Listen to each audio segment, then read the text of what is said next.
Hello, great people. President Bola Tinubu's cabinet reshuffle has led to the sack of 5 ministers from his cabinet, 3 females, 2 males. Now, I want to speak in this video very briefly about the minister, and I'll be attaching video evidence of what led to one of the ministers' sack in person of Barrister Uju Kennedy-Ohanenye.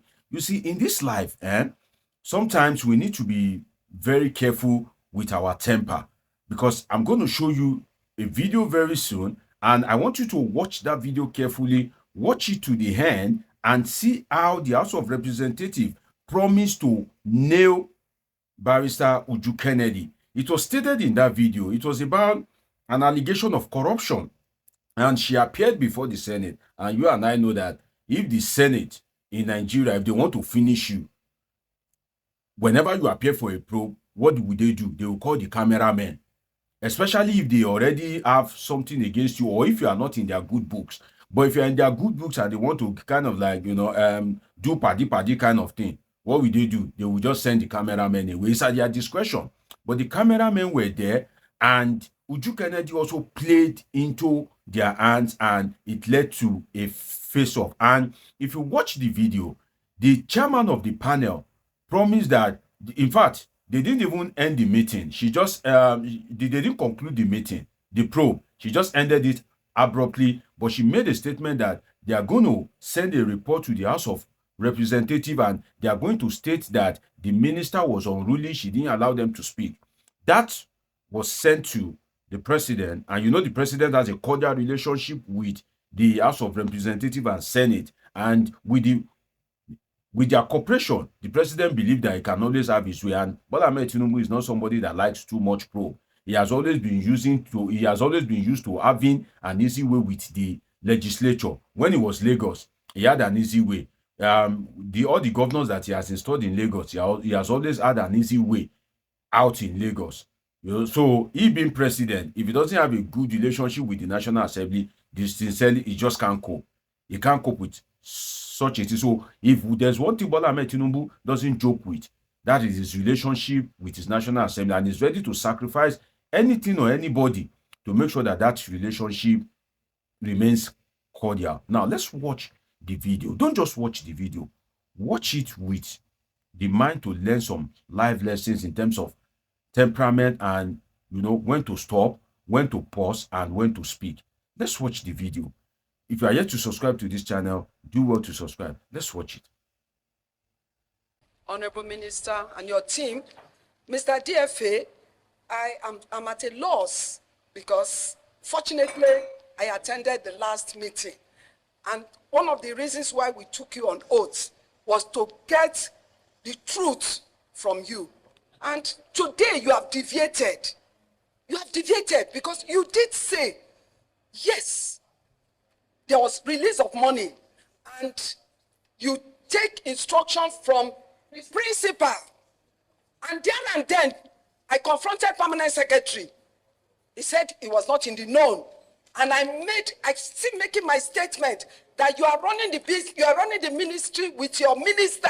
Both of you will be. I take exception to. Don't interrupt, honorable member. Don't interrupt. Don't interrupt, honorable member. Allegations. Please let her finish. I am not saying to anybody. Interrupting, honorable member. She should. Honorable minister, Calm down. About me. Honorable minister, calm down. Repeating what I said. I confronted the permanent secretary and the DFA last week Thursday. I'm still alive talking. I confronted the permanent secretary and the DFA last week Thursday. I'm still alive talking. You did say it's what they approved to you. I said, Mr. Pamsek, what happened? You are not in the known. I said, look, I was twice commissioner in my state, and the accounting officer is the permanent secretary. Please, you should work with the permanent secretary. Didn't I say so, Mr. DFA? I'm still saying it because from the revelations, what's coming out is one-man show. One-man show you people are doing it. Two-man show. Can I talk since you talk? Things without facts. Please, honorable minister, we will call you when you have to call. You will have your time. Allegation against. You will have your time. People say it's Honorable minister, You will have your time. You will have your time. Chairperson. Yes, no fairness here. It's a trap. Thank you. Thank you, Chairperson. Jump into the trap. Please, Chairperson, thank you. I fear nothing. I've stolen nothing. Honorable Minister, you will have your time to talk. Campaign anything. That's why I don't fear anybody. I'm not Honorable Minister. Honorable Minister. Honorable Minister, we are working with records. We are working Honorable with Minister. records. We are working with records. Yeah, Honorable Minister. Honorable Minister, hold on. Chairperson. You have to just calm down. You will talk. You will have your time. Allegation against You will have your time. People say Honorable Minister, you will have your time. You will have your time. Chairperson. Yes, no fairness here. It's a trap. It's a Thank trap, you. but I'm not gonna Thank jump you. into it. Thank you, I will not Chairperson. jump into the trap. Please, Chairperson, thank you. I fear nothing. I've stolen nothing. and I have Honorable any president of this Minister, you will thing. have your I time have to talk.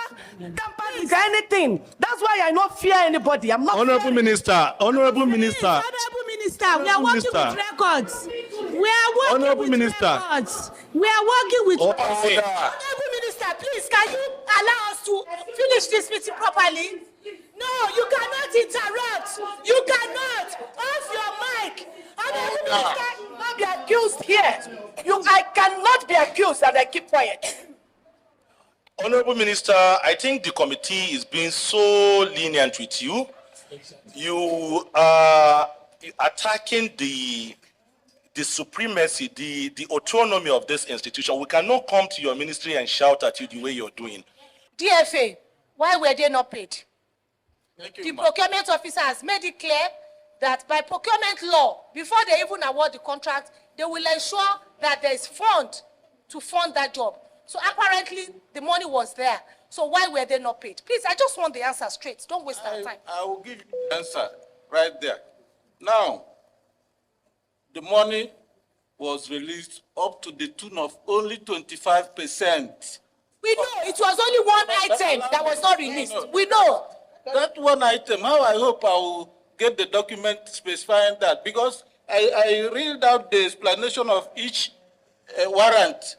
Two of them that came last year, one before I joined the ministry, one after I joined.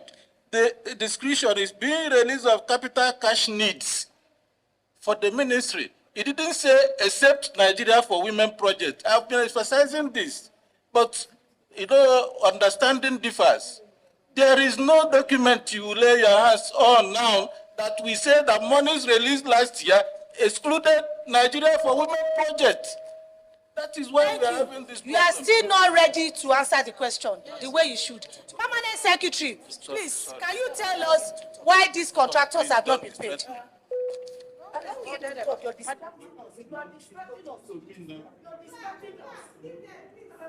You're distracting us.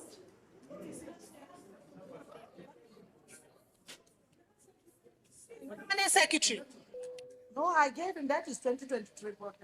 Nigerians to know why these people, these poor Nigerians have not been paid. Because some of them, their monies are not even, they are not even up to the money you people use to fuel your cars from the records that we have here. Honorable Chair, Vice and members, I think I wish that we had brought the Accountant General's office here so that they can address the budget subheads that were released, because now it becomes a bit dicey. Like I said, let me also place it on record. I only resumed in February. This whole thing happened last year, 2023. And all these issues, I met them when I resumed. So I am not in the position to say what was or wasn't. But like we agreed at the last meeting, there were major subheads, out of which some monies were released. And then part was not released.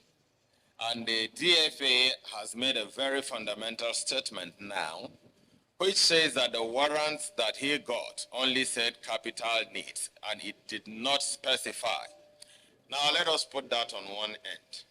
What we might now need to do is to find out from the Accountant General what specific budget subheads for 2023 did you release. If we have the warrants stating clearly what was or wasn't released, then they make our job easier. And then that way we can say X was released, but was not paid. Because if we put that together with what the procurement officer said, please, can we have one house? If we put that together, please, with what the procurement officer said, he said, by law, letters are not awarded for contracts until funding is available. We all know that as a procurement rule. And he is insisting that these monies were available before those letters were awarded in 2023. But now we also need to juxtapose that with the comments of the DFA that says the releases he got did not specify what projects they were exactly for. So I think for us to make a very objective assessment of the situation here, we might need to see these warrants.